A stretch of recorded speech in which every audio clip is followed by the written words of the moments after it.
प्रिय साथियों नमस्कार।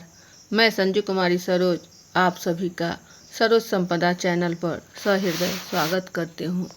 आज इस सेशन में हम सब यूजीसी नेट जीआरएफ 24 की तैयारी paper 2 education top questions practice set के रूप में मिक्स्ड प्रीवियस ईयर क्वेश्चन जो यूनिट 1 से पार्ट 3 के रूप में है, इसके पहले 1-2 सेशन साझा किया जा चुका है।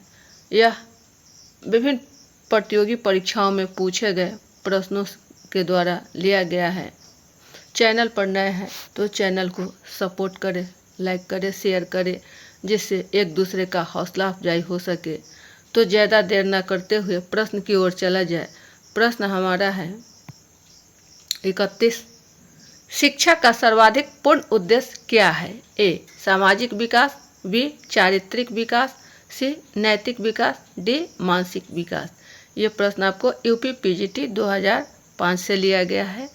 ABCD में सही विकल्प का चयन करना है।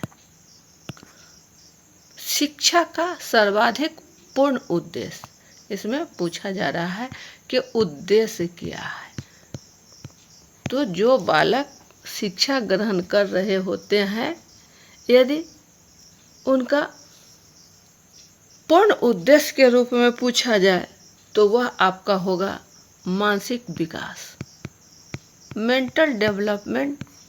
यदि किसी का पूर्णता हो रहा है तो स्वतः ही सामाजिक विकास, चारित्रिक विकास एवं नैतिक विकास हो जाएगा। तो सबसे पहले उसका मानसिक विकास की ओर चलना है, जो ऑप्शन डी की ओर है। सही आंसर का मिलान कर लिया जाए। यह रहा हमारा सही ऑप्शन डी, मानसिक विकास। नेक्स्ट क्वेश्चन 32 की ओर। सभी दूसरा कमजोरी के कारण आती है। यहाँ दूसरा नहीं, दुष्टता, दुष्टता, सभी दुष्टता।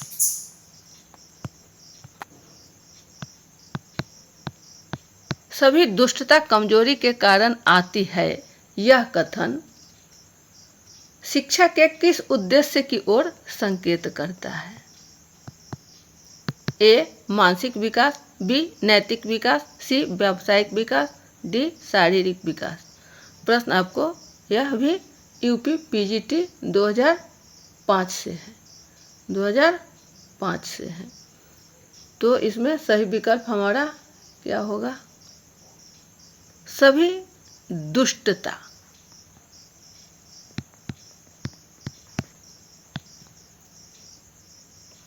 जो भी गलतियां हैं या कमजोरी के कारण आती है, दुष्टता।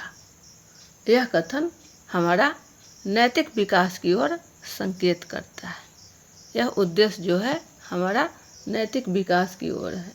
नैतिक नियम की, उसका मूल्य के निर्माण और चरित्र के विकास जब होगा तो आपस स्वतः ही ये सब कमजोरी खत्म हो जाएगी। तो यहाँ हमारा सही विकल्प बी की ओर है। चलिए नेक्स्ट क्वेश्चन देखा जाए। सही आंसर इसका क्या है?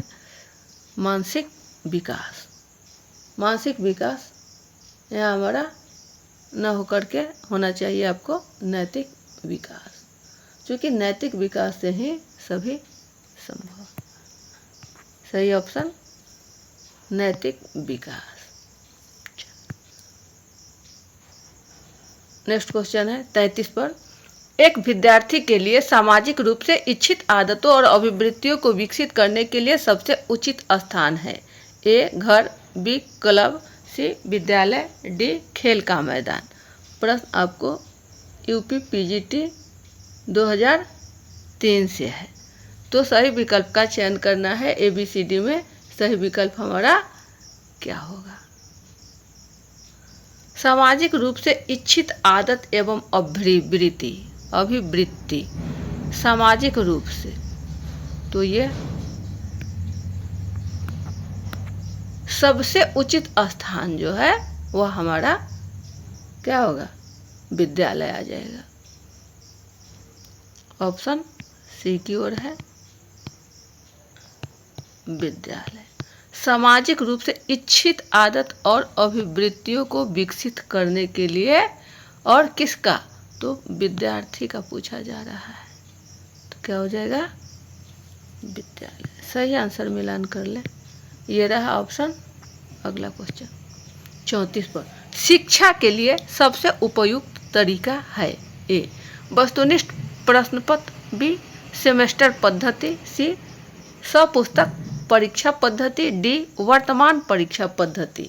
इसमें सही विकल्प का चयन करना है, क्या होगा। प्रश्न आपको यूपी पीजीटी 2003 से है। शिक्षा के लिए सबसे उपयुक्त तरीका आपका है सेमेस्टर पद्धति, ऑप्शन बी सेमेस्टर से। चूँकि यहाँ सेमेस्टर वाइज यदि परीक्षा हो रही है तो उसको हर प्रकार का, हर इकाई से जो भी संदर्भित है क्रॉस डिस्कशन करके भी उसको समझ सकता है। तो सबसे उपयुक्त तरीका एकाएक आप वस्तुनिष्ठ प्रश्न पत्र या पुस्तक के साथ या वर्तमान परीक्षा से बेटर है सेमेस्टर पद्धति। इसमें जो भी उसका पार्ट होता है खंडवाइज, उसके आधार पर यह हमारा विकल्प सही है। सही आंसर का मिलान ये रहा आपका ऑप्शन बी सेमेस्टर पद्धति। नेक्स्ट क्वेश्चन है हमारा 35 पर, शिक्षा क्या है, ए शिक्षा अनुदेश है, बी शिक्षा किताबी ज्ञान है, सी स्कूल के भीतर एवं बाहर प्राप्त किया गया समस्त अनुभव शिक्षा है, डी कुशाग्रता शिक्षा है। प्रश्न आपको यूपी पीजीटी 2002 से लिया गया है। सही विकल्प एबीसीडी में चयन करना है। शिक्षा क्या है, तो यह आपको कहीं भी किसी भी जगह किसी के द्वारा जो ज्ञान प्राप्ति होती है, जो अनुभव हासिल होता है, वह सब हमारा शिक्षा है।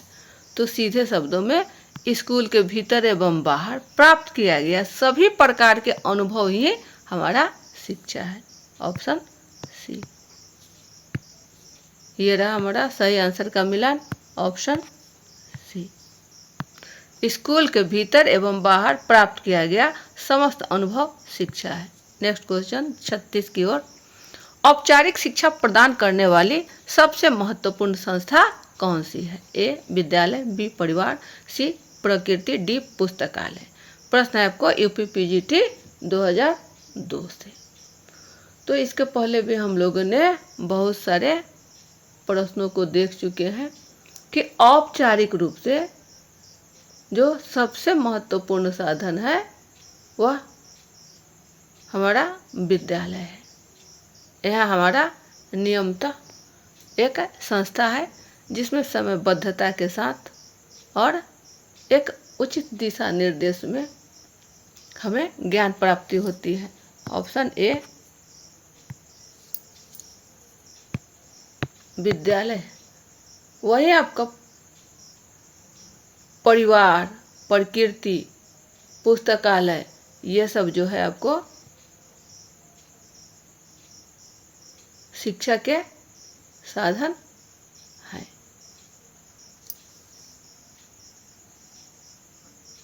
ये आपका अनौपचारिक शिक्षा के साधन है और विद्यालय हमारा औपचारिक। सही आंसर का मिला, ये रहा सही आंसर। विद्यालय औपचारिक शिक्षा का केंद्र बिंदु है। नेक्स्ट क्वेश्चन 37 पर है, औपचारिक शिक्षा हम कहाँ से प्राप्त करते हैं, ए क्लबों से, बी राजनीतिक दलों से, सी विद्यालयों से, डी धार्मिक स्थलों से। प्रश्न आपको है यूपी पीजीटी 2002 से। प्रश्न वही है, सिर्फ इसको घुमा फिरा कर पूछने की शैली अलग अलग है। तो सीधा सा जवाब हमारा विद्यालय से हमें प्राप्त होता है, ऑप्शन सी। सही आंसर ये रहा, विद्यालयों से औपचारिक शिक्षा हमें कहाँ से प्राप्त होता है, तो ये हमें विद्यालय से प्राप्त होता है। इसमें जो भी शिक्षण संस्थान है, जैसे आपको विद्यालय,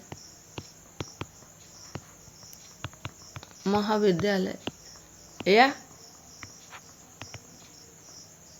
विश्वविद्यालय, ये सभी उपकरण जो है वह शिक्षा व्यवस्था की देन है। यहाँ पर आपको सही ढंग से सिलेबस, करिकुलम और टाइम टेबल, सही समय पर सब चीज़ की व्यवस्था है। और यहाँ आपको कुछ दिशा निर्देश समाज, समूह, संगठन द्वारा किया गया रहता है। तो सही विकल्प हमारा सी। चलिए नेक्स्ट क्वेश्चन 38 की ओर है।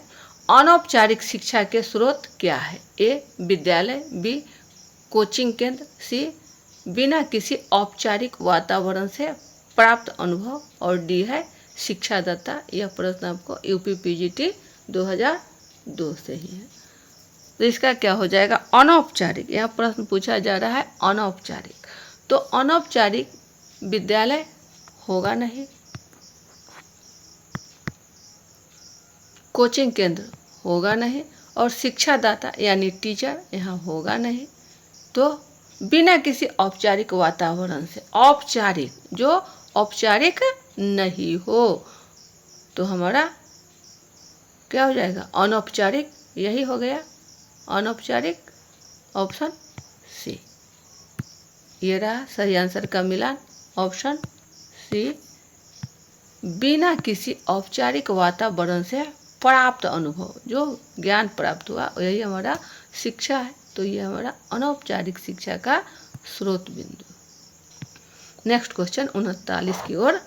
गैर औपचारिक शिक्षा की आवश्यकता क्यों है? ए वास्तविक शिक्षा की दिशा में आंखें खोलने हेतु, बी विपक्षी दल को संतुष्ट करने हेतु, सी औपचारिक संस्थाएं अपने यहाँ भर्ती करने की भीड़ को संभाल पाने में असमर्थ है, डी इनमें से कोई नहीं।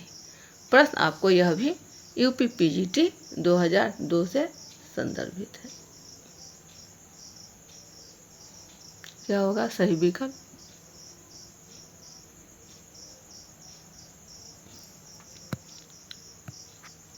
औपचारिक संस्थाएं अपने यहाँ भर्ती करने के लिए भीड़ को संभाल पाने में असमर्थ है।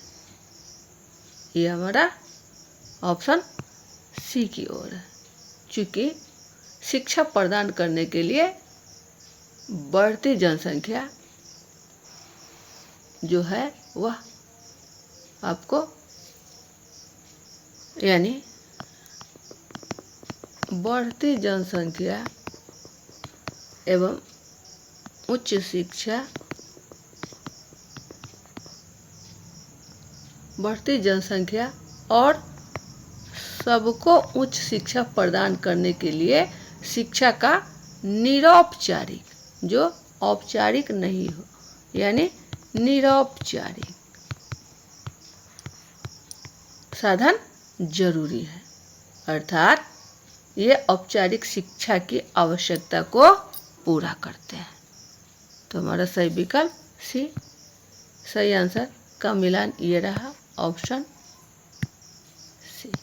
औपचारिक संस्थाएं अपने यहाँ भर्ती करने की भीड़ को संभाल पाने में असमर्थ है, इसलिए गैर औपचारिक शिक्षा की आवश्यकता है। चलिए नेक्स्ट क्वेश्चन 41 पर है। शिक्षा का सर्वोत्तम उद्देश्य है? ए व्यक्ति के चरित्र का संपूर्ण विकास, बी व्यक्ति का सामाजिक विकास, सी व्यक्ति का सर्वांगीण विकास, डी व्यक्ति के शरीर एवं बुद्धि का विकास। यह भी प्रश्न आपको यूपीपीजीटी 2002 से। प्रश्न वही है, सिर्फ इसमें घुमा फिरा करके पूछा जा रहा है कि शिक्षा का सर्वोत्तम उद्देश्य है। यदि व्यक्ति का सर्वांगीण विकास हो जा रहा है तो उसमें हमें सब चीज़ की प्राप्ति हो जाएगी। उसका चरित्र का विकास हो जाएगा, उसका सामाजिक विकास हो जाएगा, उसके शरीर का विकास, उसका बुद्धि का विकास हो जाएगा। तो किसी का सर्वांगीण विकास। शिक्षा का सर्वोत्तम उद्देश्य यही है। ऑप्शन हमारा सी, ऑप्शन सी। चलिए, सही आंसर हमारा रहा व्यक्ति का सर्वांगीण विकास। चलिए नेक्स्ट क्वेश्चन 42 की ओर। राज्य शिक्षा का साधन है। ए औपचारिक, बी अनौपचारिक, सी औपचारिकेतर, डी इनमें से कोई नहीं। यह प्रश्न आपको यूपी पीजीटी 2002 से लिया गया है। तो सही विकल्प हमारा क्या हो जाएगा? राज्य। राज्य जो है वह शिक्षा का साधन है, लेकिन किस दृष्टिकोण से है? तो यह हमारा अनौपचारिक है। चूंकि औपचारिक रहता तो यह शिक्षण साधन करता, यहाँ शिक्षक रहता, समयबद्धता रहती, कुछ गाइडलाइन प्राप्त होता, लेकिन ऐसा कुछ नहीं है। औपचारिकेतर भी नहीं, इनमें से कोई नहीं। ऑप्शन हमारा सही है अनौपचारिक, क्योंकि यहाँ विद्यालय या विश्वविद्यालय जैसा कोई काम नहीं किया जा रहा है। तो हमारा सही विकल्प बी अनौपचारिक। सही आंसर का मिलान कर लिया जाए। ये रहा हमारा सही ऑप्शन बी। सही ऑप्शन बी अनौपचारिक। राज्य शिक्षा का साधन जो है वह हमारा अनौपचारिक। नेक्स्ट क्वेश्चन 43 पर है। किसने कहा है शिक्षा एक दोमुखी प्रक्रिया है, यानी द्विमुखी? ए बटलर, बी बॉसिंग और सी एडम्स, डी सुकरात। यानी द्विमुखी प्रक्रिया, दो मुखी नहीं, यहाँ द्विमुखी होना चाहिए कि द्विमुखी प्रक्रिया का। तो यह किसने कहा? कहने वाले हैं आपको एडम्स महोदय। ऑप्शन सी की ओर। यानी शिक्षा है और शिक्षक है। शिक्षा कब होगा? जब हमारा शिक्षार्थी होगा। तो शिक्षार्थी जब होगा तो हमें कौन होना चाहिए? इसके लिए हमें शिक्षक होना चाहिए। जब शिक्षक है और शिक्षार्थी है तभी जाकर के हमें क्या प्राप्त होगा? शिक्षा होगा। यह प्राप्त हो रहा है शिक्षा, यानी शिक्षक और शिक्षार्थी दोनों के मिलने से यही हमारा द्विमुखी प्रक्रिया क्या प्राप्त हो रहा है? तो शिक्षा प्राप्त हो रहा है। ऑप्शन सी सही आंसर का मिलन ये रहा हमारा ऑप्शन। एडम्स महोदय ने कहा कि शिक्षा जो है वह द्विमुखी प्रक्रिया है। चलिए नेक्स्ट क्वेश्चन 44 की ओर। शिक्षा का सर्वोत्तम उद्देश्य है। ए व्यक्ति के चरित्र का संपूर्ण विकास, बी व्यक्ति का सर्वांगीण विकास, सी व्यक्ति का सामाजिक विकास, डी व्यक्ति के शरीर एवं बुद्धि का विकास। इसमें सही विकल्प का चयन करना है ABCD में। यह प्रश्न आपको यूपी पीजीटी 2002 से लिया गया है। पिछले पन्नों से हम लोग देखते आ रहे हैं कि शिक्षा का सर्वोत्तम उद्देश्य, सर्वोत्तम विकास क्या है, क्या पूर्ण उद्देश्य है। तो बातें वही है, सिर्फ घुमा फिरा करके आपको यहाँ पूछा जा रहा है। तो सर्वांगीण विकास, यदि किसी व्यक्ति का, किसी बालक का सर्वांगीण विकास जब हो रहा है तो उसके द्वारा ही हमारा सभी विकास संभव है। व्यक्ति के चरित्र का संपूर्ण विकास हो जाएगा, व्यक्ति का सामाजिक विकास, व्यक्ति के शरीर एवं बुद्धि का विकास भी संभव है। तो सही विकल्प हमारा बी की ओर है। सही विकल्प बी की है। संपूर्ण विकास कब है? जब हमारा सर्वांगीण विकास संभव है। ऑप्शन बी की ओर है। ऑप्शन बी व्यक्ति का सर्वांगीण विकास। अगला प्रश्न हम है 45 की ओर। शिक्षा के अभिकरण प्रमुख है। ए 2, बी 3 और सी 5, डी 7। सही विकल्प का चयन करना है कि कौन सा हमारा सही विकल्प होगा। यह प्रश्न आपको यूपी पीजीटी 2000 से लिया गया है। तो शिक्षा के अभिकरण हम लोग पिछले पन्ने से पढ़ते आ रहे हैं कि शिक्षा के अभिकरण जो है वह आपको मुख्यतः 3 है। शिक्षा के अभिकरण कितने हैं? तो 3 हैं। एक जो हमारा है वह है आपका औपचारिक अभिकरण, औपचारिक। दूसरा हमारा है अनौपचारिक, दूसरा अनौपचारिक। और तीसरा जो है यह है आपका निरौपचारिक, निरौपचारिक। इस पर ध्यान रखेंगे। इसी प्रश्न को घुमा फिरा कर पूछा जा रहा है आपको बार बार। यदि इस चीज को कि शिक्षा का जो 3 अभिकरण है, औपचारिक, अनौपचारिक, निरौपचारिक, इनकी व्याख्या को अच्छी तरह भली भांति समझ लें तो प्रश्न किसी भी प्रकार का घुमा फिरा कर पूछे कोई दिक्कत नहीं होगी। तो हमारा सही विकल्प बी की ओर जा रहा है। शिक्षा के अभिकरण प्रमुख है 3, औपचारिक, अनौपचारिक और निरौपचारिक। ये रहा सही आंसर का मिलान, ऑप्शन बी। 3। तो ये थे आपके महत्वपूर्ण प्रश्न। आशा है आपको सेशन अच्छे से समझ में आ गई होगी। तो सेशन को लाइक करेंगे, सपोर्ट करेंगे, शेयर करेंगे, जिससे एक दूसरे का हौसला अफजाई हो सके। और ईमानदारी से कमेंट करें कि आपके इन प्रश्नों में टोटल प्रश्न आपके कितने सही हुए हैं। ये आपका बेस होगा। यदि सही है तो सभी सही है तो बहुत अच्छी बात, क्योंकि यह बिल्कुल फंडामेंटल है, यह बिल्कुल बेसिक नॉलेज से संदर्भित है। और इन प्रश्नों का जवाब हर एक शिक्षक शिक्षार्थी को जानना जरूरी है, जो परीक्षोपयोगी एवं अपने आत्माभिव्यक्ति के लिए भी बहुत ज़रूरी है। तो सेशन को अब यहीं बाइंड अप किया जाता है। अगले सेशन में पुनः हम सब अच्छे अच्छे प्रश्नों को लेकर उपस्थित होंगे। तब तक के लिए जय हिंद, वंदे मातरम।